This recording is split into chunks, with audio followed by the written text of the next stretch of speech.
हाट gain बाजार gain आओगे अयोध्या, हाट gain बाजार गेन आओगे अयोध्या, अधन है तुम्हार बाबा हो। हमन ले दे के चंदा दे रहे तेला लेगे, आरएसएस दे रहे तेला लेगे, आरएसएस के बड़का पंडा। वंदे मातरम, उसके पश्चात राष्ट्रगान और पश्चात राष्ट्रगीत अरपा पैरी के धार होगा। माननीय सदस्यों से अनुरोध है, कृपया अपने स्थान पे खड़े।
जन गण मन अधिनायक जय हे भारत।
मुझे सदन को सूचित करते हुए अत्यंत दुख हो रहा है कि छत्तीसगढ़ की पंडवानी गायिका पद्म विभूषण तीजन बाई का दिनांक 5 जुलाई 2026 को निधन हो गया।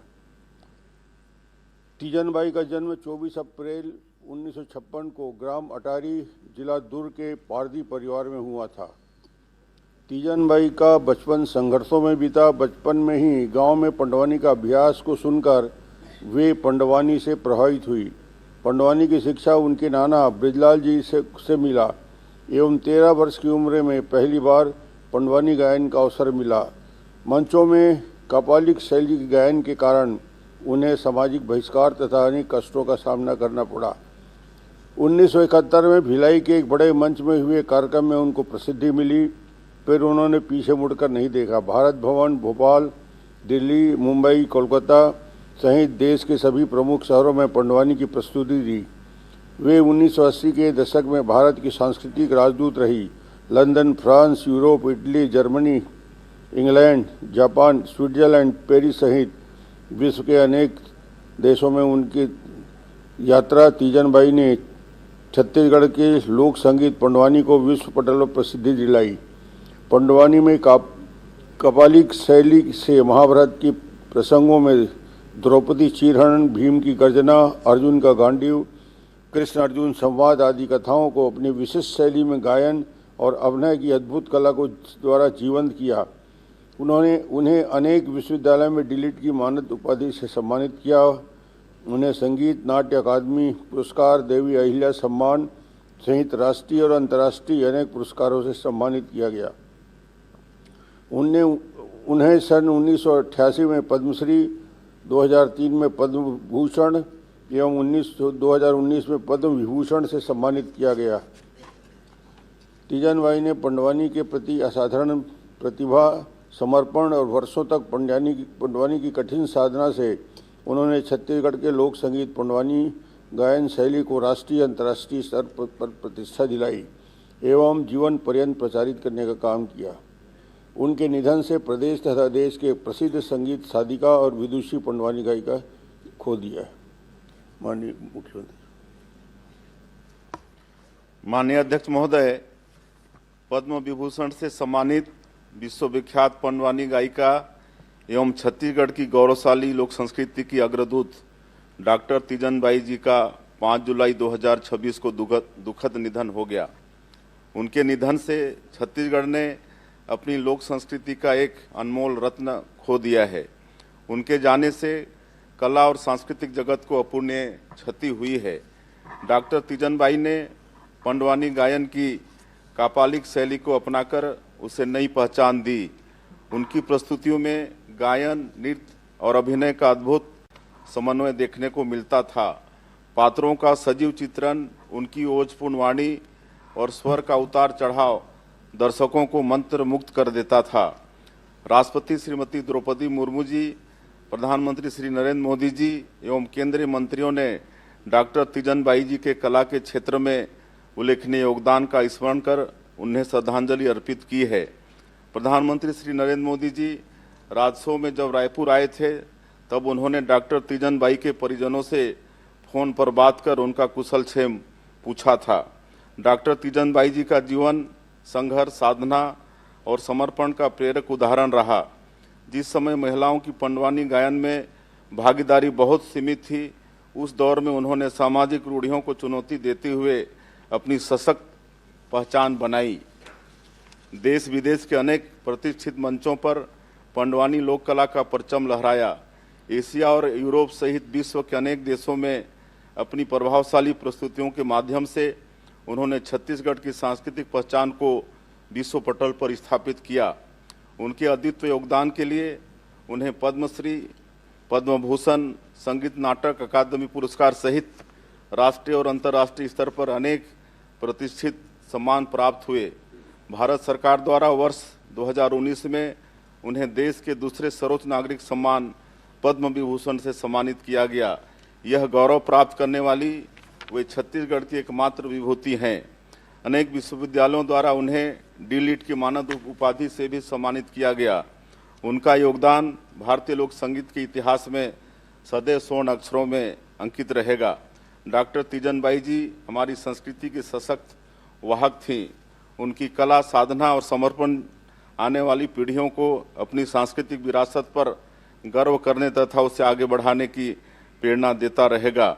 मैं इस सदन की ओर से डॉक्टर तीजन बाई जी को विनम्र श्रद्धांजलि अर्पित करता हूं तथा ईश्वर से प्रार्थना करता हूं कि दिवंगत पुण्य आत्मा को अपने श्री चरणों में स्थान दें और शोकाकुल परिजनों, उनके असंख्य प्रशंसकों तथा कला जगत को इस अपार दुख को सहने की शक्ति प्रदान करें। ओम शांति। माननीय अध्यक्ष महोदय, आज हम लोग इस सदन में पद्म विभूषण तीजन बाई जी को श्रद्धांजलि देने के लिए खड़े हैं। सदन का पहला दिन इन महान हस्तियों के निधन के उल्लेख पर ही शुरू होता है। ऐसा कौन सा व्यक्ति होगा जो छत्तीसगढ़ में तीजन बाई को नहीं जानता होगा। उनके गायन, उनकी नृत्य शैली, उनकी आवाज़, उनका अभिनय, सब कुछ हमारे दिल में है, मन में है और हम सब के बड़े निकट रही हैं। पड़ोस में भूपेश भाई जी हैं, बचपन के उनके साथ रही, वो हमें बार बार उनके किस्से सुनाया करते रहे और हम सब लोगों ने अपने अपने क्षेत्रों में बुलाकर उनको सुनना अपना सौभाग्य माना। अनेक बार हमने अपने क्षेत्र में, चाहे चुनाव में, हर जगह उनको याद करते रहे हैं। आज उनके निधन से हमको बहुत दुख है। जहाँ तक उनकी इस विधा को, उनके गुण को राजीव गांधी जी ने पहचाना और 1988 में उनको पद्म श्री पुरस्कार दिया गया। उसके बाद वीपी नरसिम्हा राव जी के ज़माने में उन्हें संगीत नाटक अकादमी का पुरस्कार प्राप्त हुआ। अटल बिहारी वाजपेयी जी ने उन्हें पद्म विभूषण से नवाजा 2003 में और फुकुओका पुरस्कार जापान से 2018 में मिला और अंततः नरेंद्र मोदी जी की सरकार ने उन्हें 2019 में पद्म विभूषण से पुरस्कृत किया है। सदन का ये पहला अवसर है, मैं समझता हूँ, कि हम लोग किसी पद्मश्री, पद्म विभूषण के बारे में चर्चा कर रहे हैं। मगर ये बात भी सत्य है कि छत्तीसगढ़ में एकमात्र ऐसा व्यक्तित्व रहा, ऐसी महिला रहीं जिनको पद्म विभूषण से पुरस्कृत किया गया है। इसलिए हम सब लोग उनके प्रति सम्मान प्रकट करते हुए उन्हें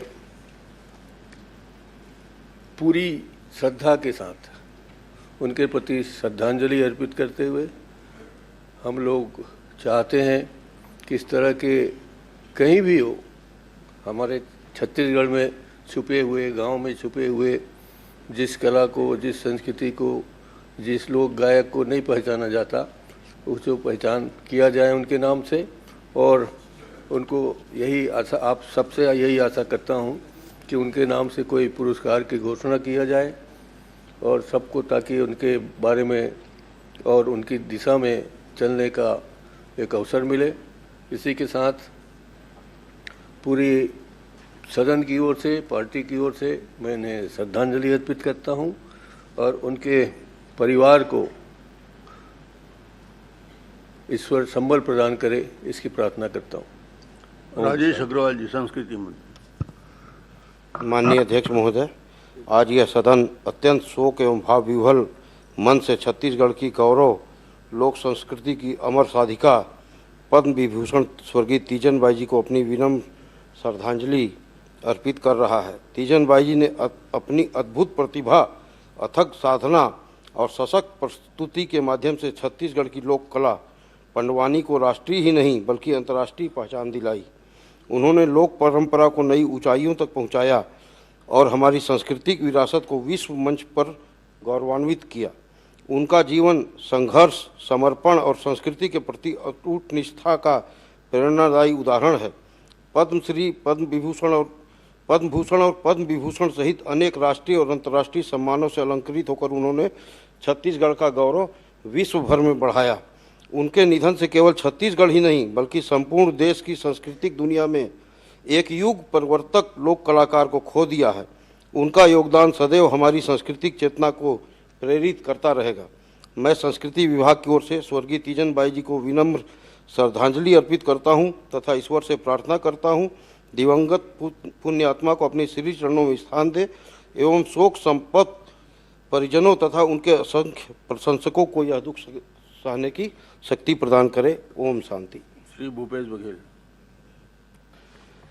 माननीय अध्यक्ष महोदय, तीजन बाई जो कि पद्म विभूषण से सम्मानित महिला, जिसको श्रद्धांजलि देने हम सब इस सदन में आपने अवसर दिया। माननीय अध्यक्ष महोदय, तीजन बाई का जन्म पाटन ब्लॉक के गनियारी गांव में। वैसे भी वो पारधी समाज से आते थे, जो बहुत कम वो जनजाति छत्तीसगढ़ में है, जिसमें हमारे पाटन ब्लॉक में गनियारी है, देव बलौदा है, अटारी है, सोरम है, रानी तरई है, सांकरा है। इन गांवों में पारधी जनजाति के लोग निवास करते हैं। मुख्य रूप से इनका काम चिड़िया का आखेट करना, चटाई बनाना, दातुन बेचना, इस प्रकार से कार्य ये लोग करते थे। बैल पालने के भी काम करते हैं। शिक्षा से बहुत ज़्यादा समाज बहुत ज़्यादा शिक्षित नहीं है, फिर भी जो परिस्थिति उनकी रही है, बहुत गरीब परिवार में और अनेक जगह बाल्यकाल में ही उनको घर छोड़ना पड़ा, चंदखुरी में भी रही और मजदूरी भी करती थी और खेत में ही चाहे कर्मा हो, ददरिया हो, पंडवानी हो, सब गाया करती थी।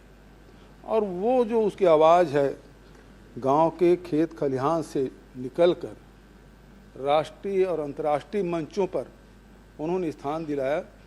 तो कोई व्यक्ति जन्म से नहीं कर्म से महान बनता है, ये तीजन बाई के जीवन से सीखा जा सकता है। जो परिस्थितियां उनकी थी, परिवार की भी जिम्मेदारी, समाज की भी जिम्मेदारी, महिला होने के नाते उस मंच में उसका विरोध का सामना, साथ ही ये पंडवानी जो है अध्यक्ष महोदय और भरथरी हमारे केवल छत्तीसगढ़ में ही गाया जाता है। दूसरे अन्य प्रदेशों में आपको पंडवानी गायन नहीं सुनाई देगा, लेकिन उस विधा को उन्होंने अपने कला साधना का माध्यम उन्होंने बनाया और जो ऊंचाई उन्होंने प्राप्त की है वो किसी के लिए भी प्रेरणा का कारण बन सकता है। आदरणीय अध्यक्ष महोदय, चूँकि हम लोग एक ही ब्लॉक के, एक ही विधानसभा के रहने वाले, तो हम लोगों का पारिवारिक संबंध सा था। सुख दुख में हमेशा कभी कोई पारिवारिक कार्य हो तो बुला भी लेती थी, हम लोग जाते भी थे, उनके यहाँ भोजन भी करते थे, सामाजिक जो परिस्थिति उसके बारे में चर्चा भी होती थी। लेकिन उसके पहले अध्यक्ष महोदय, जब हम लोग स्कूल में थे तब भी उनके कार्यक्रम देखने आसपास के गांव में जब होता था तो हम लोग रात में साइकिल में, बैलगाड़ी में जाते थे और कुछ सुनते थे। हजारों की भीड़ रहती थी उस समय। जो प्रारंभिक दौर है तो निश्चित रूप से किसी कलाकार का एक स्वर्णिम काल होता है, तो जो उस दौर में हजार भीड़ पंडवानी सुनने के लिए पहुंच जाया करते थे। और पूरे छत्तीसगढ़ में, जैसे कि डॉक्टर महंत ने कहा, कौन नहीं जानता तीजन बाई को। तो एक ऐसे व्यक्ति के जाना निश्चित रूप से एक कला के क्षेत्र में एक अपूर्णीय क्षति। छत्तीसगढ़ ने एक प्यारी बेटी उन्होंने खो दी और पंडवानी को, छत्तीसगढ़ को, छत्तीसगढ़ी भाषा को जो मान तीजन बाई ने राष्ट्रीय और अंतर्राष्ट्रीय जगत में दिलाया, उसके कोई मुकाबला नहीं। अध्यक्ष महोदय, इस अवसर पर उन्हें मैं श्रद्धा सुमन अर्पित करता हूं, साथ ही परिवार को दुख सहने की क्षमता प्रदान करे ऐसी ईश्वर से प्रार्थना करता हूं। ओम शांति। यादव जी। माननीय अध्यक्ष महोदय, पंडवानी की अंतर्राष्ट्रीय गायिका लोक कलाकार जगत की अधिष्ठात्री तीजन जी का जाना हम पूरे छत्तीसगढ़ वासियों के लिए, दुर्ग जिला वासियों के लिए, ग्राम गनियारी और नगर पालिक निगम क्षेत्र भिलाई के सभी लोगों के लिए बहुत अपूर्णीय क्षति है। क्योंकि हम लोग सब जानते हैं कि तीजन भाई एक गांव से निकलकर कई बार ऐसा लगता है कि परमात्मा विधि का विधान भी कैसा है, बहुत विषम परिस्थिति में जिनका जन्म हुआ और अपने कर्म योग के माध्यम से कर्म योगिनी बनकर गरीबी को, जाति पंथ के भेदभाव को दूर करते हुए सिर्फ दुर्ग नहीं, रायपुर नहीं, भोपाल, मुंबई, दिल्ली और दिल्ली देश सीमा से बाहर देश के 70 से ज़्यादा देशों में उन्होंने छत्तीसगढ़ी भाषा, लोक कला, पंडवनी गायन के माध्यम से उन्होंने महाभारत महाकाव्य को उन्होंने मंचन के रूप में छत्तीसगढ़ को पूरे देश और दुनिया में प्रसारित किया और विश्व में भी छत्तीसगढ़ी भाषा के द्वारा पहली कोई कला जगत की अधिष्ठात्री है जिन्होंने महाभारत महाकाव्य को छत्तीसगढ़ी भाषा में मंचन किया। तंबूरे के माध्यम से जब वो बोलती थी, हमारे यहाँ भिलाई स्टील प्लांट के द्वारा एक कार्यक्रम हुआ, पहली बार उनको देखने का सौभाग्य मिला और तंबूरे में जब वो भीम गर्जना जब करती थी तो ऐसा लगता था कि साक्षात महाभारत काल में आ गए, भीम यहाँ उपस्थित हो गए। अर्जुन माणे माठ जब वो बोलती थी तो ऐसा लगता था कि अर्जुन गांडीव धर पकड़कर वो स्वयं मंच में आ गए, ऐसा वो प्रस्तुति उनका होता था। आज उनका जाना इस पूरे छत्तीसगढ़ के लिए, कला जगत के लिए बहुत अपूर्णीय क्षति है। 1.5 साल पहले जब उनका स्वास्थ्य खराब हुआ तो माननीय मुख्यमंत्री सदैव विष्णुदेव साय जी के निर्देश पे हमारे स्वास्थ्य मंत्री श्याम बिहारी जायसवाल जी और उनकी पूरी टीम जब हम सब भिलाई गनियारी उनके गृह निवास पहुँचे तो माननीय मुख्यमंत्री के निर्देश पे ही उनके आवास पे एक नर्स, एक डॉक्टर 24 घंटा उनके स्वास्थ्य सेवा के लिए वहाँ पे नियुक्त किया गया और उनको अस्पताल में भर्ती होने से डर लगता था। तब माननीय श्याम बिहारी जायसवाल जी ने माननीय मुख्यमंत्री जी से बात कराया और माननीय मुख्यमंत्री जी के आग्रह पे पहली बार पिछले साल हम लोग उनको एम्स में भर्ती किए और जब एम्स में ही जब अंतिम सांस ली तो हम सब एक साथ MMI में जब IIM में जब हम प्रशिक्षण ले रहे थे तो वहाँ उनकी सूचना की माननीय मुख्यमंत्री जी स्वयं गए और मुझे कहा कि जाके वहाँ की व्यवस्था देखो। पहली बार गनियारी के इतिहास में इतने बड़े कला जगत के समूह के लोग वहाँ पे आए। अभी मैं जब कल उनके 10 गात्र की तैयारी के लिए मैं गया तो वहाँ देखा कि लोगों ने बताया कि हजारों के संख्या में उसके तीजनाहवन में कला जगत के ऐसे ऐसे लोग आए जिसको कोई नहीं जानता। ये इस बात का प्रमाण है कि पंडवानी ही नहीं, पूरे लोक कला के क्षेत्र में आज एक बहुत अपूर्णीय हम सबके बीच क्षति हुई है।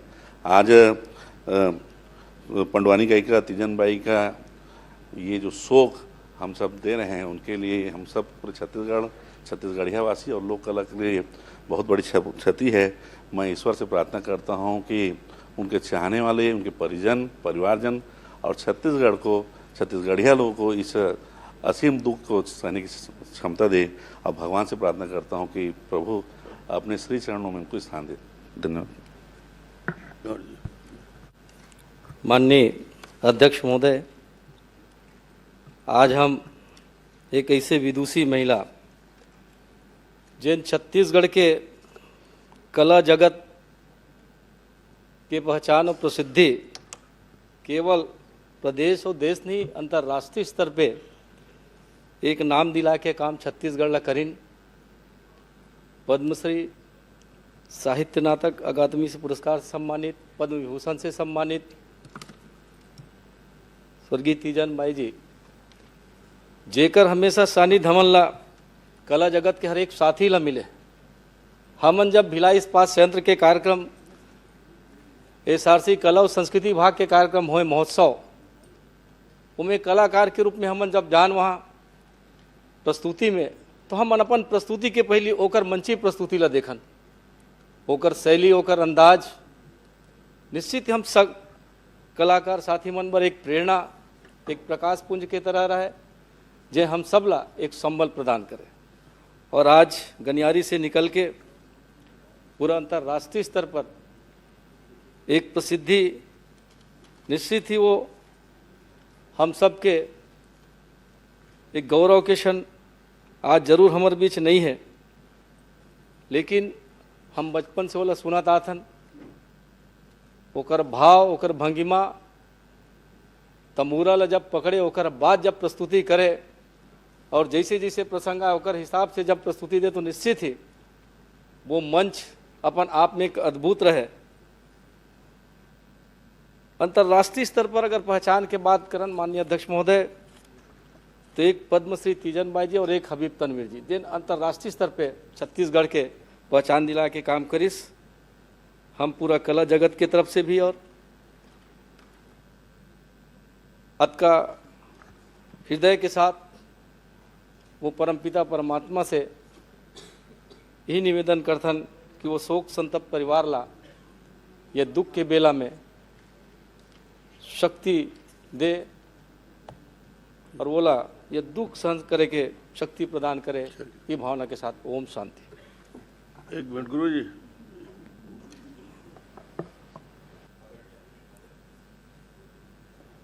आज हम सब बड़े भारी मन से, दुखी मन से हमारे छत्तीसगढ़ कला संस्कृति की महान साधिका तीजन बाई को इस सदन में अपनी श्रद्धा सुमन अर्पित कर रहे हैं।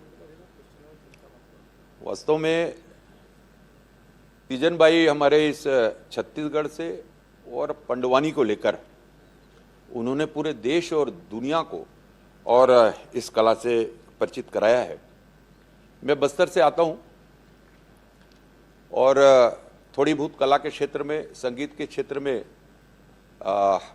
मेरा भी रहना हुआ है, लेकिन मैं इस बात को स्वीकारता हूँ कि पंडवानी क्या है, क्या कला है पंडवानी, क्या हमारे इस छत्तीसगढ़ की संस्कृति और इस विविधता को पहली बार अगर मैंने जाना और सुना तो तीजन बाई जी के मुख से सुना है। पद्मश्री, पद्म विभूषण से सम्मानित होने के बावजूद मेरा एक बार उनसे मिलना हुआ सिर्फ, और मैंने उनको बहुत ही सहज, बहुत ही सरल स्वभाव पाया उनका। ये अपने आप में अद्भुत है। वरना थोड़ी सी कोई जगह मिल जाती है किसी कलाकार को कला के क्षेत्र में, साहित्य संस्कृति के क्षेत्र में, तो एक अलग सा एक एटीट्यूड, एक नया भाव आ जाता है। लेकिन वास्तव में तीजन बाई छत्तीसगढ़ की सांस्कृतिक चेतना, लोक परंपरा और समृद्ध जो हमारा विरासत है उसकी पहचान थी, और उनके निधन पर मैं उन्हें श्रद्धांजलि अर्पित करता हूं अपने पार्टी की, परिवार की ओर से भी, और एक महान और पंडवानी की साधिका को हमारे इस छत्तीसगढ़ ने आज खो दिया है। इसका हम सबको बहुत बहुत दुख है। मैं अपनी सच्ची श्रद्धांजलि अर्पित करता हूं। माननीय अध्यक्ष महोदय, आज ये सदन उनको श्रद्धांजलि अर्पित करता है जिन्होंने पंडवानी में कापालिक शैली को पूरे विश्व में स्थापित किया, जिन्होंने गायन, अभिनय से पूरे विश्व को मोहित कर दिया, और छत्तीसगढ़ के कला संस्कृति के वृक्ष में सबसे सुंदर फूल, सबसे सुगंधित पुष्प के रूप में उन्होंने पूरी दुनिया में छत्तीसगढ़ के संस्कृति और कला की खुशबू को फैलाया, यहाँ की संस्कृति और कला की सुंदरता से दुनिया को अवगत कराया। ऐसी तीजन बाई जी का यूं जाना समस्त कलाकारों के लिए बहुत बड़ा आघात है, पूरे छत्तीसगढ़ के लिए आघात है। पहले छत्तीसगढ़ को राज्य निर्माण से पहले उनके नाम से भी जाना जाता था कि छत्तीसगढ़ की एक ऐसी कलाकार हैं जिन्होंने पूरी दुनिया में पंडवानी को स्थापित किया। हजारों लाखों कलाकार ऐसे हैं जिन्होंने उनसे प्रेरणा ली, और उन्होंने जो राह बनाई उस राह पे वो कलाकार चलते हुए जीवन में कुछ अर्जित कर रहे हैं। ऐसी प्रेरणादायी तीजन बाई जी को मैं समस्त कलाकारों की ओर से और अपनी ओर से शत शत नमन करता हूं, उन्हें श्रद्धांजलि अर्पित करता हूं और ईश्वर से कामना करता हूं कि उनके परिवार को इस असीम दुख को सहने की भगवान ताकत दे। माननीय अध्यक्ष महोदय, हमारे दुर्ग जिला के ग्राम कनियारी में जन्मी तीजन बाई जी को हम लोग सब यहाँ श्रद्धा सुमन अर्पित करने खड़े हुए हैं। और मैं भी बचपन से उनकी कला, उनकी पंडवानी गाया सुनते आई हूँ। और मैं अपना अनुभव बताती हूँ कि बचपन में हम लोग गांव में उनका कार्यक्रम देखते थे। उनके बाद मैं नकल करने की भी कोशिश करती थी। उनकी जो पैर का धमक है, उनका जो तमूरा बचाने का स्टाइल है, उन्हें भी मैं करने की कोशिश करती थी, परंतु हम लोग उस कला में कामयाब नहीं हुए। और उसी तरह मैं जैसे एमपी में मेरे मिस्टर की पोस्टिंग थी, तो वहाँ उनका कार्यक्रम होता था, तो लोग छत्तीसगढ़ी भाषा को तो वहाँ कम समझते हैं, परंतु उनकी जो अदा है, उनकी जो कला है, जो उनकी बोलने की स्टाइल थी, अभिनय उनकी भाव को समझने की कोशिश करते थे और बड़ा मन से वहाँ लोग बैठे रहते थे। मैं भी देखने जाती थी वहाँ थी तो, क्योंकि मेरे छत्तीसगढ़ की एक कलाकारा यहाँ वो आई हुई है करके मैं तो पहले ही वहाँ जाके बैठ जाती थी। पर वहाँ लोगों की जो मन में उनकी प्रति सुनने की, पंडवानी गायन को सुनने की जो ललक थी, वो भी देखने को मिला। और आज ऐसे हम लोग विभूति जो पद्म भूषण से सम्मानित हमारे तीजन बाई जो देश विदेश में भी हमारी छत्तीसगढ़ के ख्याति को बढ़ाई, हम सब महिलाओं के लिए भी एक गौरव की बात है, जो आज छत्तीसगढ़ के महिलाओं के लिए, हम सब के लिए एक सम्मान की बात है। मैं ऐसे पद्म विभूषित महिला को सुमन अर्पित करते हुए उनके परिवार को दुख सहने की शक्ति प्रदान करे, मैं ईश्वर से प्रार्थना करती। सम्मानित अध्यक्ष महोदय, तीजन बाई अहिवारा विधानसभा की गौरव थी और पंडवानी की जो गायिका के रूप में पूरे छत्तीसगढ़, देश और विदेश में अंतर्राष्ट्रीय पहचान बनाई। महाभारत की जो युद्ध है उसको अपने काल्पनिक शैली से पूरे प्रस्तुत करने का, और जिस उम्र में 13 वर्ष की प्रारंभ की, तो भारत सरकार ने उसे बहुत ही सम्मान की जनक विभूषण पद से सम्मानित किया। और हम सब बहुत दुखी हैं उनके जाने से, हमारे बीच नहीं है, पर उनकी जो कला है, उनका जो वाणी है, हमें हमेशा याद दिलाती रहेगी। बचपन में भी हमने उसका पंडवानी सुना है और निश्चित तौर पर हमारे छत्तीसगढ़ की बहुत बड़ी क्षति है। और अहिवारा विधानसभा की ओर से मैंने श्रद्धा सुमन अर्पित करता हूँ। भगवान से प्रार्थना करता हूँ उन्हें अच्छे स्थान पर अपने चरणों में जगह दें और दुख को सहने की क्षमता प्रदान करें उनके परिवारों को। ओम शांति। माननीय अध्यक्ष महोदय, तीजन बाई जी सिर्फ एक पंडवानी गायिका ही नहीं थी, बल्कि छत्तीसगढ़ की आत्मा थी, लोक कला की शेरनी थी और कहीं ना कहीं छत्तीसगढ़ की लोक संस्कृति की ध्वजावाहक थी। और जिस प्रकार से भिलाई, क्योंकि नेहरू कल्चरल हाउस जहाँ पे उनका हमेशा एक प्रस्तुति जो है भिलाई इस्पात संयंत्र के द्वारा होता था, और जब हम लोग छोटे थे सब देखने जाते थे वहाँ पे, और जो उनकी जो कला थी, उस कला एक गांव के चौपाल से लेकर विश्व के पटल तक जिस प्रकार से छत्तीसगढ़ की माटी की खुशबू को उन्होंने पहुंचाया, निश्चित रूप से जो है छत्तीसगढ़ हमेशा गौरवित हुआ है। माननीय अध्यक्ष महोदय, तीजन बाई जी की यादें जो है, हम सब उनके विचारों को, उनके यादों को, उनके कला को जो है हमेशा जीवन भर याद रखेंगे। भिलाई जो शिक्षाधानी कहा जाता था और भिलाई जो कलाधानी बना, वो कलाधानी बनाने में अगर भिलाई में अगर किसी का सबसे बड़ा योगदान रहा तो तीजन बाई जी का रहा।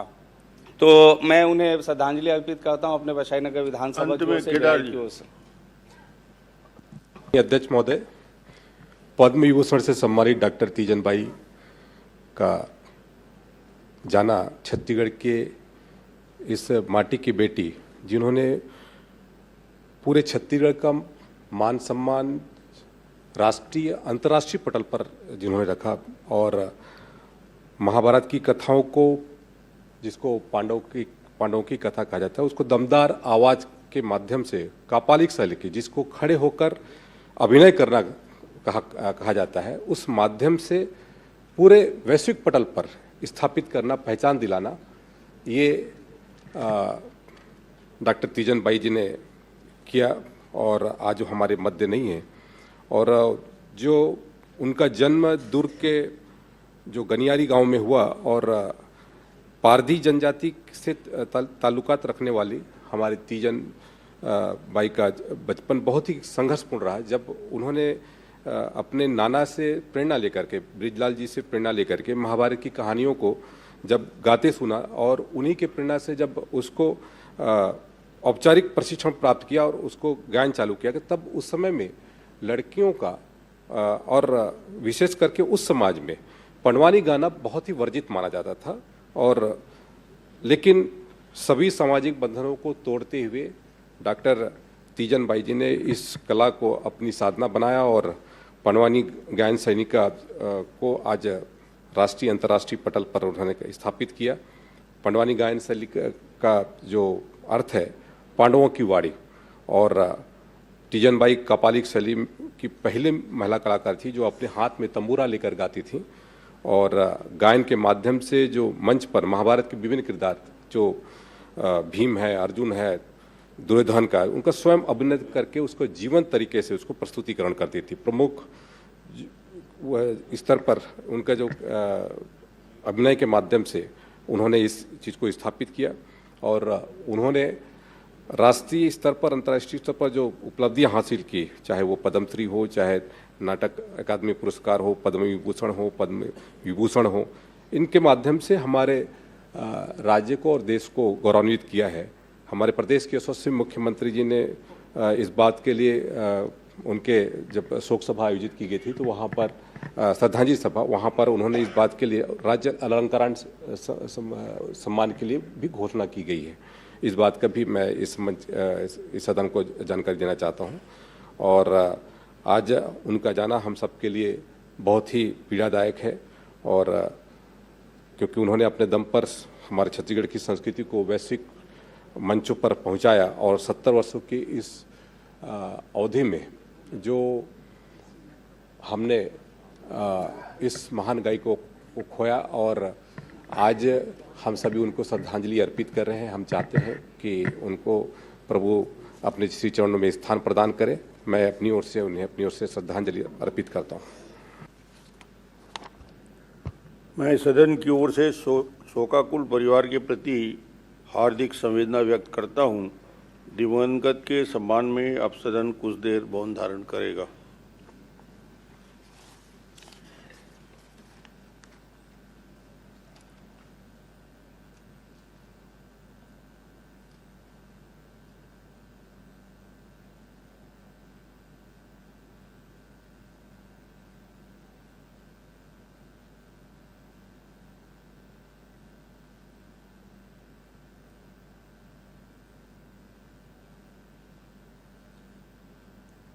ओम शांति हो। दिवंगत के सम्मान में सदन की कार्यवाही 5 मिनट तक के लिए स्थगित।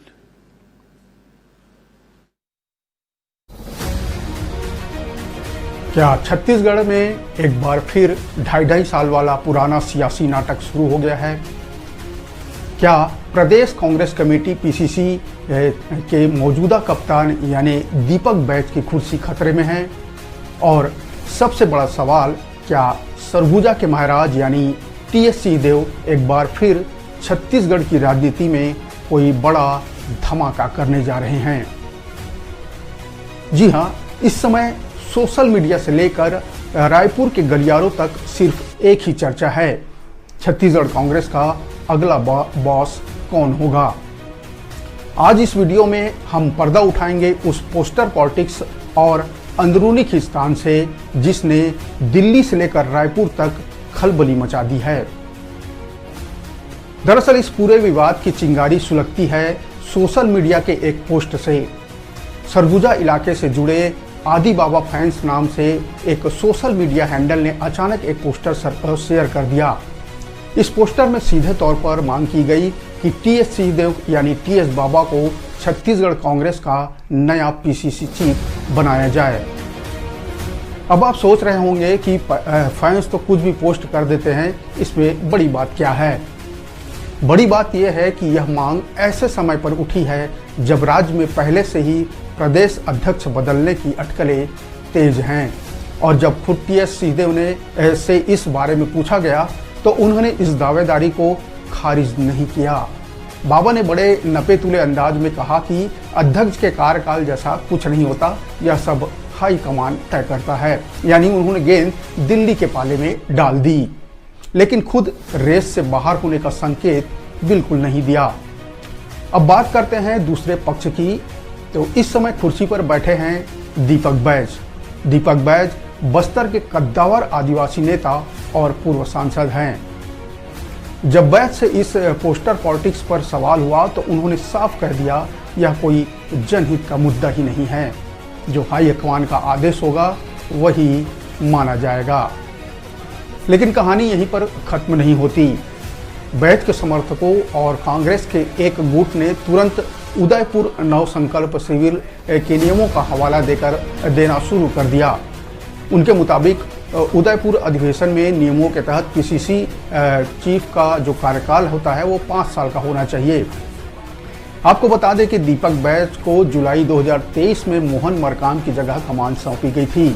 इस लिहाज से देखा जाए तो बैज समर्थक मानते हैं कि उनका कार्यकाल अभी भी बचा हुआ है। लेकिन छत्तीसगढ़ कांग्रेस में यह मतभेद कोई नया नहीं है। अगर हम हालिया फैक्ट्स पर एक नज़र डालें तो कुछ समय पहले ही हसदेव अरण्य क्षेत्र के मुद्दे पर दीपक बैज और टीएस सिंहदेव के अलग अलग सुर देखने को मिले थे, जिसने संगठन के भीतर वैचारिक मतभेदों को उजागर किया था। हालांकि जब भी विपक्ष यानी भाजपा को घेरने की बात आती है तो यह नेता एक साथ एक मंच पर खड़े भी दिखते हैं। चाहे वो सूरजपुर में कांग्रेस नेता पर आर्म्स एक्ट लगाने के खिलाफ दीपक बैज और टीएस सिंहदेव का एक साथ अनिश्चितकालीन धरने पर बैठना हो, या फिर राज्य सरकार के खिलाफ प्रदर्शन। लेकिन जैसे ही बात संगठन के सर्वोच्च पद यानी पीसीसी चीफ की आती है तो अंदरूनी महत्वाकांक्षाएं बाहर आ ही जाती हैं। डॉक्टर चरणदास महंत और खुद टीएस सिंहदेव पहले भी कई बार संगठन में अपनी भूमिकाओं को लेकर खुलकर बात कर चुके हैं। अब सबसे बड़ा सवाल यह है कि क्या सोशल मीडिया पर चल रही है पोस्टर पॉलिटिक्स दिल्ली में बैठे कांग्रेस के आला कमान पर कोई दबाव बना पाएगी, या फिर यह सिर्फ स्थानीय स्तर पर नेताओं का एक शक्ति प्रदर्शन मात्र है। इस पूरी खिस्तान को देखकर भाजपा भी चुटकी ले रही है।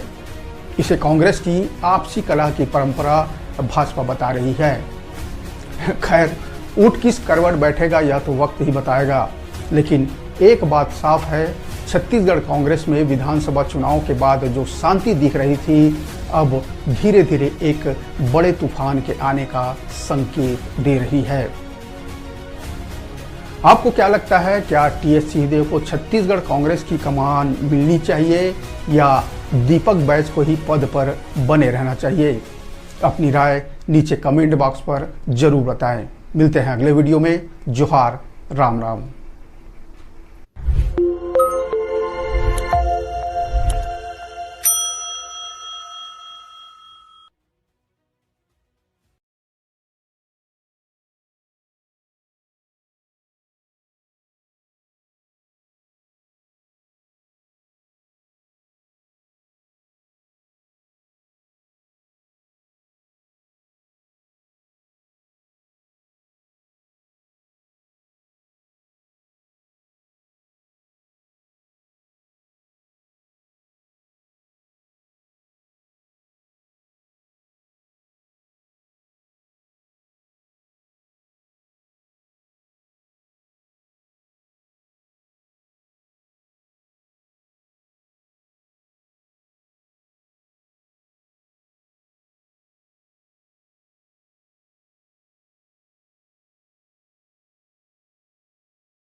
प्रश्नकाल क्रमांक 1 सुश्री लता उसेंडी जी।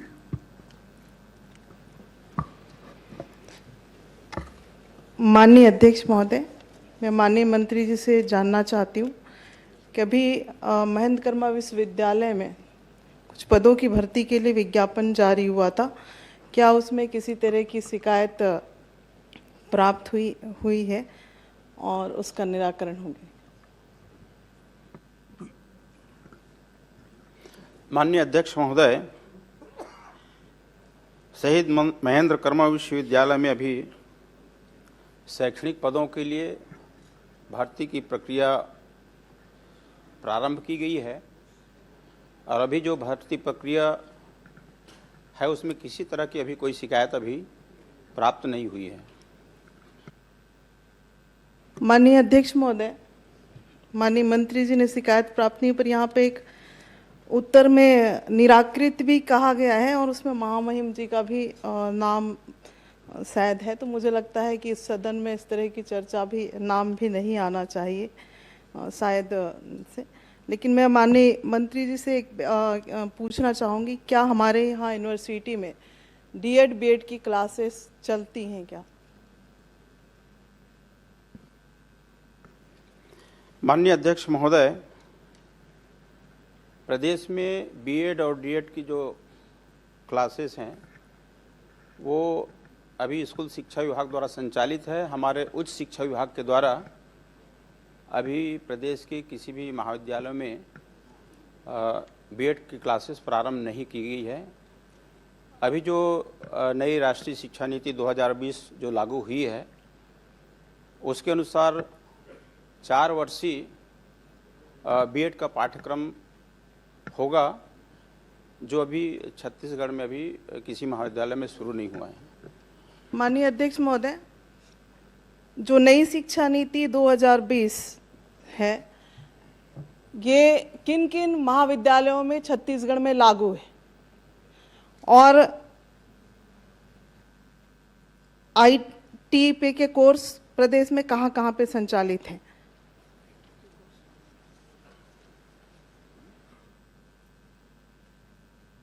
माननीय अध्यक्ष महोदय, राष्ट्रीय शिक्षा नीति 2020 प्रदेश के सभी महाविद्यालयों में और सभी विश्वविद्यालयों में लागू है। माननीय अध्यक्ष महोदय, महेंद्र कर्मा विश्वविद्यालय में लागू है क्या? जी, वहाँ पे भी लागू है महेंद्र कर्मा विश्वविद्यालय में। माननीय अध्यक्ष महोदय, जानकारी में जो उपलब्धता है माननीय अध्यक्ष महोदय, 2020 एनईपी के तहत महेंद्र कर्मा विश्वविद्यालय में डीएड बीएड के क्लास का कोर्स संचालित नहीं है, और नहीं है तो इतने लंबे समय के बाद क्यों नहीं है? क्योंकि आपकी जो जानकारी में यहाँ पे दिया गया है माननीय अध्यक्ष महोदय कि महाविद्यालय संचालन नहीं करता है, जब आप बता रहे हैं कि महाविद्यालय संचालित नहीं करता है तो मुझे लगता है कि कोर्स भी संचालित नहीं है। दूसरा बात यह है कि अब जब आप को मेरू विश्वविद्यालय की उपाधि आप हमारे महेंद्र कर्मा विश्वविद्यालय को मिला तो आईआईएम और आईआईटी के साथ एमओयू की बात भी की गई थी, और अगर क्या किया गया है या नहीं किया गया है? माननीय अध्यक्ष महोदय, महेंद्र कर्मा विश्वविद्यालय हमारे प्रदेश का एक महत्वपूर्ण विश्वविद्यालय है और यहाँ पे मेरू विश्वविद्यालय घोषित है और यहाँ पे बहुआयामी विषय शिक्षा शोध संस्थान के रूप में इनको केंद्र सरकार से मान्यता मिली है, केंद्र सरकार के द्वारा घोषित किया गया है। अभी वर्तमान में यहाँ की आवश्यकता को देखते हुए जिनका यहाँ पे माननीय विधायक ने प्रश्न भी लगाया है, यहाँ पे एक सांख्यिकी एक नया विभाग खोल रहे हैं और आईआईटी और आईआईएम जो है इनके साथ हमारे यूनिवर्सिटी का एमओयू हुआ है।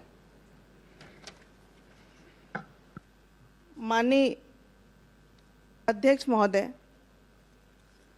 शैक्षणिक और अशैक्षणिक पदों की जो जानकारी माननीय मंत्री जी ने दिया है, जिसमें 200 200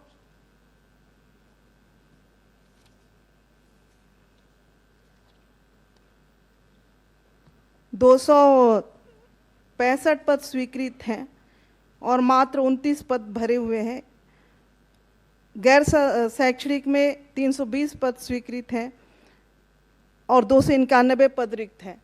तो वित्त विभाग से इसकी सहमति आपको मिल चुकी है या नहीं मिली है? अगर मिली है तो भी इसको कब तक करेंगे? और जो शिकायत मैंने कहा कि प्राप्त हुआ था बीच में भर्ती के लिए, उसको किस एजेंसी के द्वारा आपने जांच कराया है? माननीय अध्यक्ष महोदय, महेंद्र कर्मा विश्वविद्यालय में 265 पद स्वीकृत हैं और अभी 29 नियमित वहाँ पे कार्यरत हैं। ये 31 विभाग में वहाँ पे 5 विभाग अभी प्रारंभ ही नहीं हुए हैं, जिसमें से 90 पद को शून्य माना जाए और उसके बाद बच जाते इसमें 146 पद। तो 146 पद में अभी 113 पद की भर्ती की प्रक्रिया प्रारंभ है।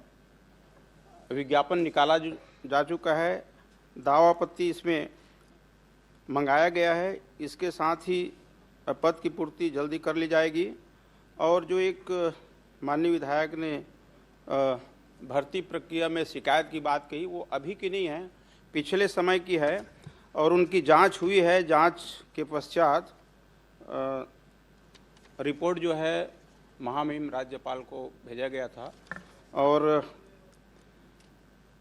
उनका अवलोकन और परीक्षण करने के पश्चात माननीय राज्यपाल कुलाधिपति के द्वारा 13/2/2026 को शिकायत को निराधार होने के कारण इसको नस्तीबद्ध कर दिया गया है। अजय जी। माननीय अध्यक्ष महोदय, लता जी ने एक अच्छा विषय उठाया है, लेकिन एक माननीय मंत्री जी से मैं एक बात जानना चाहूँगा कि प्रदेश में जितने बीएड कॉलेज हैं 2 वर्षीय हैं, आपने बताया, तो एनसीटी इससे पहले मान्यता मिलती थी 2 वर्षीय की। तो जितने बीएड कॉलेज हैं उसको आज की तारीख में आईटीईपी में बहुउद्देशीय जो शिक्षण संस्थान है उसमें परिवर्तित करने के लिए आप क्या कदम उठा रहे हैं कि आप 2 वर्षीय बीएड ही चलाएंगे? एक दूसरा, कोंडागांव के लिए जो आवेदन आपको प्राप्त हुए हैं वो 2 वर्षीय खोलने जा रहे हैं कि 4 वर्षीय खोलने जा रहे हैं? और 4 वर्षीय खोलने जा रहे हैं तो उसकी प्रक्रिया क्या है, क्या प्रक्रिया आपने की है? एक दूसरी एक जानकारी भर दे देता हूँ माननीय अध्यक्ष महोदय। एक बड़ा छत्तीसगढ़ के सामने विकट स्थिति है कि नया बीएड जो एनईपी में 4 साल का खोलना है, डबल B+ कॉलेज को ही दिया जाएगा और छत्तीसगढ़ में एक भी कॉलेज B+ से ऊपर नहीं है। तो उसके लिए भी आप क्या कदम उठाए जा रहे हैं कि छत्तीसगढ़ में 4 वर्षीय बीएड खुल सकें? माननीय अध्यक्ष महोदय, अभी प्रदेश में बीएड और डीएड जो है हमारे स्कूल शिक्षा विभाग के द्वारा संचालित है और ये 2 वर्षीय पाठ्यक्रम है। हमारा जो एनईपी के तहत जो आएगा वो 4 वर्षीय पाठ्यक्रम है। अभी इनका 2 साल का कोर्स होता है। हमारा योजना ये है कि हम 2026 में अभी बीएड की क्लासेस शुरू करेंगे, वो 2030 में पहला बैच तैयार होगा। तब तक की इनकी पुरानी एनईपी लागू होने के बाद जो एनसीटी के बीएड कॉलेज हैं उसकी देश भर में कोई मान्यता नहीं रहेगी। पहला प्रश्न मैंने आपसे पूछा था कि 2 वर्षीय जो बीएड है उसको 4 वर्ष में परिवर्तित करने के लिए आप क्या कदम उठाए जा रहे हैं जिससे उसको आगे मान्यता मिल सके? एक दूसरा, BB+ छत्तीसगढ़ में एक भी महाविद्यालय नहीं है, तो 4 वर्षीय खोलने के लिए जो प्रस्तावित है और जो प्रशासकीय स्वीकृति हो चुके हैं, BB+ एक भी महाविद्यालय छत्तीसगढ़ में नहीं है, तो उसके लिए आप क्या कदम उठाने जा रहे हैं? क्योंकि छत्तीसगढ़ में B+ तक है अधिकतम, वो स्वीकृत हो जाए, समय कम है, आप जल्दी बताएं उसको। माननीय अध्यक्ष महोदय, ये सही है कि हमारे प्रदेश के बहुत से महाविद्यालय जो है B++ नहीं है और यूजीसी के है 13 महाविद्यालय हैं जहाँ पे संभावना है बीएड कॉलेज खोलने की। तो यूजीसी का नियम अलग है। यूजीसी से हट के समकक्ष हमारे यहाँ बीएड कॉलेज हम कैसे प्रारंभ करें, उसका मापदंड कैसा हो, इसके लिए टास्क फोर्स का गठन किए हैं। और ये टास्क फोर्स जो है हमारे प्रदेश के जो संसाधन हैं, जो भौतिक यहाँ पे संरचना है, उसके हिसाब से जवाब पूरा हो गया। जनक माननीय अध्यक्ष महोदय, मैंने जो प्रश्न किया प्रश्न करिए, जल्दी जवाब लीजिए। मैंने जो प्रश्न किया उसका जवाब माननीय मंत्री जी से आ गया है। मैं एक प्रश्न और पूछना चाहूँगा कि छत्तीसगढ़ राजपत्र में पंचायत उपबंध के अंतर्गत बिंदु क्रमांक 35(1) के तहत आने वाला जो समय में 2027-28 में जो बंदोबस्त होगा उसमें पटवारी और बेटघाट गांव की सीमा के जो भीतर राजस्व और वन अभिलेख है उसका B1 खसरा उपलब्ध कराएंगे क्या? माननीय अध्यक्ष महोदय, छत्तीसगढ़ में हमारे 20,551 राजस्व ग्राम हैं और यहाँ पे 19,805 ग्राम में सर्वेक्षण का काम पूरा हो गया है। माननीय अध्यक्ष महोदय, वही बताऊंगा मैं आपको। समय खत्म। माननीय अध्यक्ष महोदय, जहाँ पे बंदोबस्त की बात कर रहे हैं, सर्वे की बात कर रहे हैं, इनका सर्वेक्षण एक टीम के माध्यम से होता है और हम इसके लिए हमको सरकार से सर्वेक्षण कार्य के लिए उसमें प्रावधान होते हैं, वित्तीय बजट मिलता है। वन भूमि पर पट्टा और सार्वजनिक पट्टा, ये जो है सर्वेक्षण के बाद कि कौन सा जमीन राजस्व में आ रहा है, कौन सा वन भूमि में आ रहा है, सर्वेक्षण के बाद वो क्लियर होगा।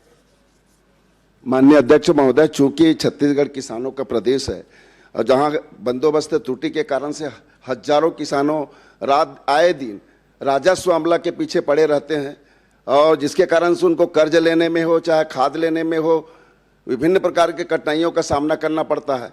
मैं माननीय अध्यक्ष महोदय, माननीय मंत्री जी से जानना चाहूँगा कि जो आने वाला जो बंदोबस्त उसके पहले गांव में ग्राम सभा में उपलब्ध करा देंगे क्या B1 खसरा? माननीय अध्यक्ष महोदय, बंदोबस्त का कार्य आवश्यकता के अनुसार लगातार चलते रहता है। अभी हमने 11 जिलों में ये सर्वेक्षण का काम पूरा कर लिए हैं और 22 जिले के कुल 746 ग्राम में सर्वेक्षण का काम बाकी है, जिसमें से 371 गांवों में सर्वेक्षण का काम चल रहा है और 375 गांवों में कई कारणों के कारण यहाँ पे सर्वेक्षण का काम शुरू नहीं हुआ है। प्रयास है कि सभी किसान का खसरा, नक्शा, बटांकन, सीमांकन स्पष्ट हो ताकि किसी भी प्रकार के किसानों के बीच में कोई विवाद न हो। धन्यवाद। अब 1 सेकंड में क्या पूछोगे आप? चलिए, प्रश्नकाल समाप्त।